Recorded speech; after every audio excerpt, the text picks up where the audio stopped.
So Christ only came for the lost sheep of the house of Israel. His duty didn't change once he'd been born. How people say, God only loved Israel in the Old Testament, but the new Christ came to change that. Christ didn't come and change a damn thing.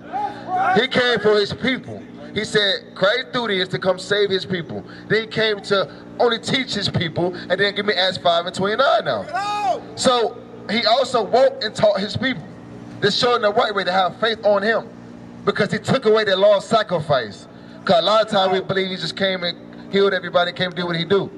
But Christ came for one specific people. Watch this. Now, when he on the cross, he fulfilled his duty. What was his duty? Hey, let me ask you something, brother. What was Christ's duty?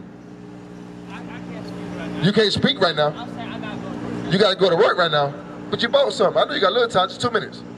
2 minutes. Which one Jesus Christ? Let me ask you that. That's an easy question, right? Which one Jesus Christ? To the left? Why you say that? I can't hear you though. Oh, the right. This one. Okay. Now, what made you say that? Now, and that's fine. But if somebody come challenge you on your word, what you gonna be like? What source are you using? You see what I'm saying? Give me Revelation 1:14. You're right though. I want to prove to you that you're correct. And you can use it, but you got to keep these things. You understand? I'm gonna show you something. Watch this. Revelation chapter 1:14. His head and his hands were white like wool. So when you look at these two, which one had white woolly hair? One on the right, right? Okay, scratch that off, right? Come on. As white as snow, and his eyes were as a flame of fire. Now it's talking about not the pupil on his eyes. They ain't talking about that, right? You ain't never seen a man with no red eyes, right? But he's talking about the whites around his eyes, right? So why is that? Why was his eyes red? I can't hear you. I can't hear you. Come here. I can't hear you. Because you were mad? Okay, that's probably one, but that's not the case. I'm going to show you. Watch this. Genesis 49:12. His eyes shall be red with wine. Because Christ's first miracle was changing water into... Almost 10 minutes. Huh? No. He changed his first miracle. It was at a marriage feast. It said changing water into wine. Right. He drank wine moderately. You understand? So he drank wine. That's why his eyes was red. Right? Let's go back. Come on. 15. Revelation chapter 1:15. And his feet. Now, if you take your shoes and your socks off, right? Your top of your feet will match the same color of your body. Right? So he said, and his feet, come on. And his feet like unto fine brass. What color is brass? Huh? No, B, brass. No, what color is brass? No, not grass. Yo, you saying grass? No, brass with a B. Go, right, go this brown, right? Like a brownish color, like your complexion. But watch this though. As if they burned in a furnace. It said burn in a furnace, right? So if you burn anything, what's your name? I never got it. Ty, right? If you burn anything, what color you get? Huh? Yeah, you burn black. Right, that's right. Christ is a black man according to the Bible. That's right. Now you got proof to suspend your claim, right? So therefore, knowing that it's something that comes behind that, because we believe that Christ comes to save everybody, right? Did he do that really? He did. He did. Matthew 15:24. God is the truth of the Bible. Christ said, "You shall know the truth. The truth shall make you free." This is the truth according to the Bible. That Christ didn't come for everybody. Watch this. Matthew chapter 15:24. But he answered and said, "Come here, sis. I know you're looking. Look right here, real quick. Come on." But he answered and said, "I am not sent but unto the lost sheep of the house of Israel." Todd, it said that 12 tribes of Israel is only who he came for. That's right. You understand that? Do you see yourself on this sign, Todd? Where you at? Come show me. Come show me which one on this sign. I want you to show me where do you fall at on this sign. Because the 12 tribes only make up the blacks, Hispanics, and Native Americans. So I'm asking you, which one do you fall under? And they go by your father, not your mother. Okay, watch this then. Do you relate to the slave trade? Right here, look right here. Do you remember Do you remember slavery? Do you remember they teaching this in school? So, do you relate to this? And what I mean by that is not actually physically going through it, but what I'm asking is, when you watch a movie, do it make you mad? So that proves a point. Why? I can't hear you. You're right. But it's because your forefathers and foremothers went through that, and it still runs through your veins. So if you don't know your father, if you still relate to this, if you still go through the atrocities that happen to our people, because it didn't stop here. They can just shoot you in the streets now. You see what I'm saying? We see that all the time on the news. George Floyd, Ahmaud Arbery. How that make you feel when you seen that? Kind of sad, because that's your people. But watch this, read that. Romans chapter 8, verse 16. The Spirit itself bear witness. So it said the Spirit itself, your spirit, go ahead. Bear witness with our spirit. With the Bible. Because he's going to send the sons back to the fathers. You're a son of the kings. Right. You understand that? You're the son of this book. Everybody don't have that right. You understand? You see how your people just walking past, like the blacks, Hispanics, and their Americans not caring? They missing the opportunity of who they are according to the Bible. But you sitting here learning about your forefathers that you never learned. Read on. That we are the children of God. We are the children of God. The blacks, Hispanics, and their Americans are the children of God. But how can I prove that, Ty? Can I prove it? Deuteronomy 28. Let's go to the source. Bring it out. Let's go to the source. Deuteronomy 1:1. Are you familiar with Moses? Who did Moses save out of Egypt? We all know that, a little bit of that story. You forgot? That's cool. Church, church slacker. But but the reason is, he saved the Israelites out of Egypt. You remember that? The Israelites out of Egypt. Not black people with black people, as they say, African Americans. But Egypt has Israelites in slavery. So watch this now. Deuteronomy 1:1, come on. Deuteronomy chapter 1, verse 1. These be the words which Moses spake unto all Israel. Who was Moses speaking to, Ty? Israel, right? So after the part of the Red Sea, these are only specific people he's talking to. Go to Deuteronomy 20:15. So what happened though, Ty? How we get to this condition? Because it didn't just start here. It happened since we came over here. It was a generational curse. You ever heard that before? It was a generational curse. Now watch this. I want to show you something. Watch this. Deuteronomy 28, 1-14 explain the blessings we will get if we kept his commandments. But what if we don't, Ty? Watch this. Deuteronomy chapter 28, verse 15. But it shall come to pass, and thou will not hearken unto the voice of the Lord thy God. So if we don't hear the voice of the Lord thy God, right, Ty? Go ahead. To observe, to do all his commandments. It said to observe, meaning look in this Bible, and to do all his commandments. Watch on. And his statutes, which I command thee this day, that all these curses. That all these what? All these curses shall come upon thee and overtake thee. So Ty, what is a curse? Huh? I can't hear you. A sparrow, right? Something bad will happen, right? So if I say I curse you, or we was younger, we said, oh, you said a curse word. They said that's a bad word, right? So curse is a bad thing, right? Now Ty, I want you to come look at this. Because what we do is, right, we don't prove things just out of word. We'll show you pictures, right? We'll show you that these things happen. Did slavery really happen? We know why? We just read it. Because we have broken God's laws and commandments. We didn't keep it. So let me prove my point. 16. Verse 16. Cursed shalt thou be in the city, and cursed shalt thou be in the field. Todd, I want you to look at this right here. What was our foremothers and forefathers doing right here? Right here. You can't see it. Come closer. What you see? What was they doing? Slavery, but what they doing? Like literally. Huh? Picking cotton. But it said, curse shalt thou be in the field. That's in the Bible. Proving to you that happened to only us. Right? But you may say, Ty, well, they ain't happening today, Hez. We good, man. We working. Ain't that too much going on now. Watch the top part. Curse shalt thou be in the city. Likewise in the field, likewise in the city. Ain't nothing changing on you. These curses are generational.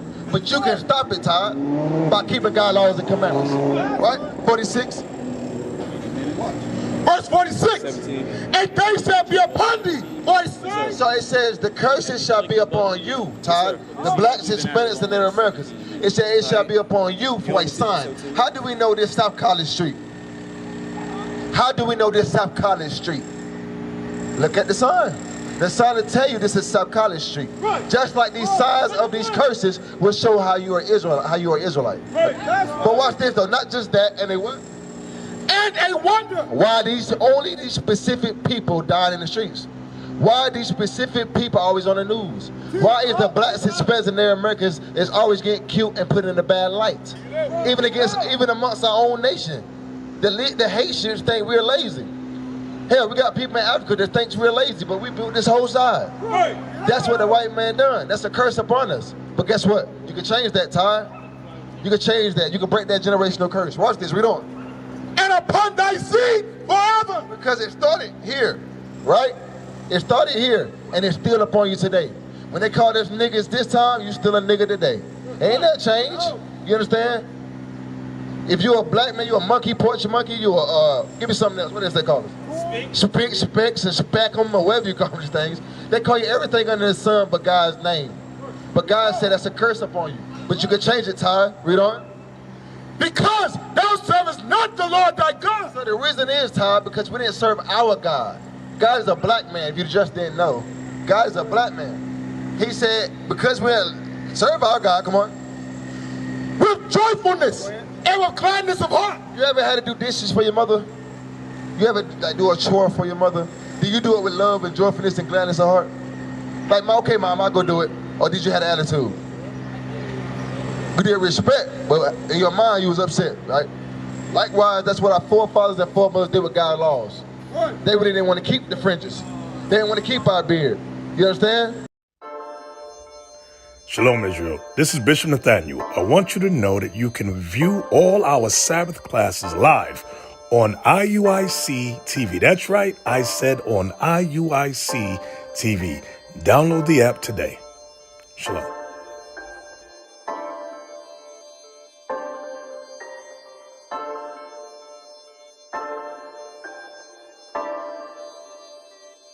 My familia is the 12.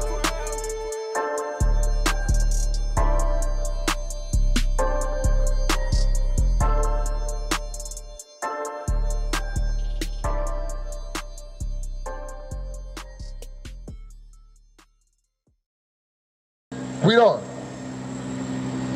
For the abundance of all things. He said we didn't serve our God with joyfulness and gladness of heart for abundance of all things. Because the all thing is what? We will promise this whole earth, Ty. Not a block. This whole earth is ours. But we must keep God's laws and commandments. Read on. Therefore, So because we didn't want to love and serve our God, watch this. therefore shalt thou serve thine enemies. So therefore, he said, you know what? You're going to serve your enemies. Is that plural or singular? Plural, right? So that's more than one. It ain't just not one man, but it's one top man, but they all align with each other. Watch this. Therefore shalt thou serve thine enemies, which the Lord shall send against thee. So the reason why the white man came and got us, why the Africans enslaved us in Africa and sold us to the white man, and of course the Palestinians too, they did it because God told them to. They don't have their own mind just to grab us. Because let's say if they do, let's play devil's advocate. Let's say the white man just came and got it just because they needed some people, right? Because we hear that a lot. Why didn't they get the Arab? Why did they get the Chinese? Why did they get the Japanese? Why didn't they get the Samboans or whatever you call these things, right? Why didn't they get them? Because they're not God's chosen people. That's God's way of chastising us. Because God ain't going to get off that throne and beat you with a belt. Because if he do, you're going to disappear immediately. In hunger and in thirst. So he said you will serve your enemies for hunger and for thirst and for what? And in nakedness. If you want food, clothing, or water, who do you got to go to today? Who own them stores? I doubt, Ty, you own a store, brother. And it's not nothing to say you can't. It's just that as a nation, we don't own stores because we in captivity. So who own the stores, Ty? Huh? White man? You got the Chinese man, because when you look back behind your shirt, it said made from where? China, right? Hey, I go to the ports where they drop from other, for the other nations, right? It all made from Thailand, China, Japan, France, Italy. Hey, our people don't run them places. We're in captivity, we are slaves. But it's our job to get our mind out of that by keeping God's laws and commandments. But read on. And in want of all things. So if you want anything, if you gotta go to Quick Trip to get something to eat and drink, you gotta go to the white man for it. Am I right though? Watch this. And he shall put a yoke of iron upon thy neck. Hey, Ty, you see the yoke of iron right here? Who did that? Huh? White man, right? But you see how the Bible says, he what? And he shall put a yoke of iron upon thy neck. And he shall put a yoke of iron upon thy neck. The Bible prophesied that thing 2,000 years before it happened. So the Bible's a true book. He put a yoke of iron upon thy neck and what? Until he hath destroyed thee. Until you think you're African American, Todd. Until you thought you was a black man. Until you thought you was a young nigga. Until you thought that you was listening to drill music killing your brother. They destroyed us as a people. But when you know you're a God upon the earth, it's supposed to change your mindset. You say you know Christ is black. What's up? Come keep the laws and commandments and treat your brother like Christ too. You understand? Hosea 1 and 10. So, believe it or not, we fulfilling prophecy every time we come out here. You know how I know that? Because you're in a beautiful place right now, Todd. Watch this. I'm going to prove it. Hosea 1 and 10. Hosea chapter 1 verse 10. Yet the number of the children of Israel shall be as the sand of the sea. They say yet, Todd. The number of the children of Israel is like the sand of the sea. If I pick up 1 grain of sand, can you count that on the beach? That's how many Israelites we got on the earth. It's a lot of them. You can't count them. Read on. Which cannot be measured nor numbered. Go ahead. And it shall come to pass. It shall come to pass. Watch this. That in the place where it was said unto them, ye are not my people. But here, Todd, you're not God's people to the so-called whites, the Japanese, other nations, even your own people. They read again. And it shall come to pass that in the place where it was said unto them, ye are not my people. Believe it or not, Todd, they're saying that you're not God's chosen people. They call you African American, Afro American, niggas, colors, boys. They call you everything under the sun but God's chosen people. But watch this prophecy right here. There it shall be said unto them, in that same place where they say you're not God's chosen people, come on. Ye are the sons of the living God. The prophets are telling you that you are the sons of the living God. That's right. The people that change your name, change your forefathers and foremothers' names, and say you want nothing in life, the prophets got rose up again saying you are something in life. Without you, it won't be no earth. Without you, it won't be nothing here. So you got to take value of yourself. Don't walk past this like your brothers and sisters just did, like this is nothing. You are God's chosen people. We used to scream black power while heroin was pushed. But at the end of the day, nothing's in vain. IUIC has been given a vision. The tents of Judah has risen. Many has attempted the mission, minor murmuring, omitting, and missing the mark. Just reading that he had the flame of fire in his eyes gave us the spark. We on Paul's mission. We out on the road, purple and gold, from Mexico, Cuba, Haiti, Ghana, Sierra Leone. 144,000 boots banging, concrete crackling. These are our men repented at heart. The scriptures is proof. IUIC, we deliver the truth.